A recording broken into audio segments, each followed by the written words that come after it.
My name is Castaneda, and this channel exists to bridge the gap between Cuban Americans and their Cuban heritage and to introduce non-Cubans to Cuban culture.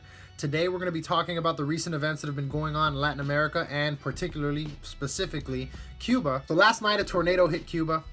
If you're watching this any other day than the date that I posted it, this is the 27th of January.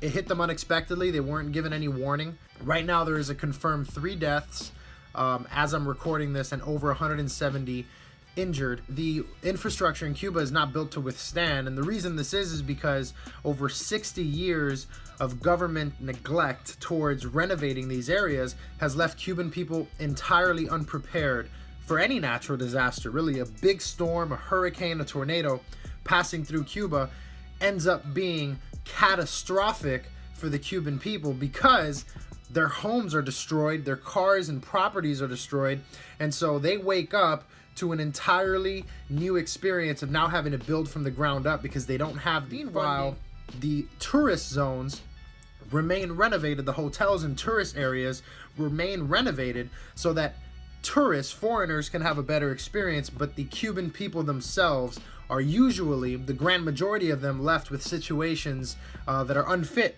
to deal with these kind of situations, these kind of natural disasters. So right now, the everyday Cuban is having to do things like figure out how to fix their own roof, figure out how to get to and from work if they have a job and they drive there, figure out how to repair their dressers. All these things have been completely destroyed. Electrical lines have fallen down, so now a lot of Cubans are without power. They're currently clearing out maternity wards with little babies, newborn babies and their mothers, because there's been damage to the maternity wards.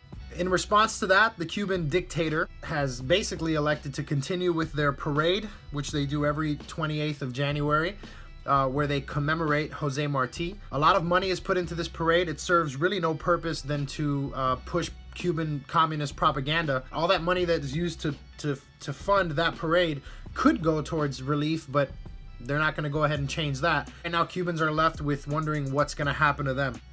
As far as Venezuela goes, recently the U.S. government has officially renounced Nicolas Maduro and no longer views Maduro as the leader of Venezuela. They have instead recognized Juan Guaido as the official leader of Venezuela. Now, this is a really big deal because Maduro is basically a remnant of the Chavez regime, which really was installed and supported greatly by the Castro regime. So Venezuela and Cuban government very much intertwined in their efforts and their pursuits and the things they want to do. So now change coming to that government falling is huge, not only for the Venezuelan people and for their freedom, but for Cuban people.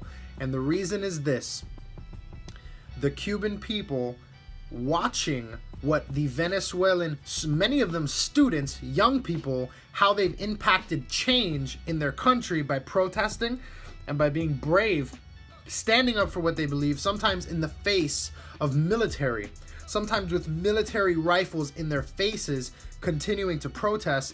This will absolutely resonate with the people of Cuba because they know Venezuela very well because the governments work so close together.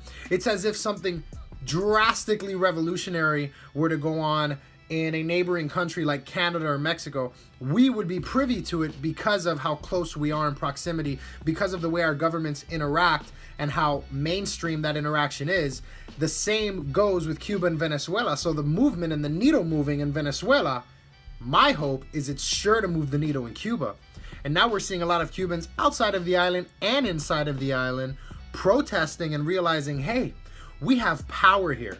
We have power. Just like in Venezuela, they stood up and protested, and look at the changes that are coming about. We can do the same. As the information age progresses and as our cell phones become something that we actually weaponize. And so in a nutshell, tornado hits Cuba last night, leaving many injured and a few dead.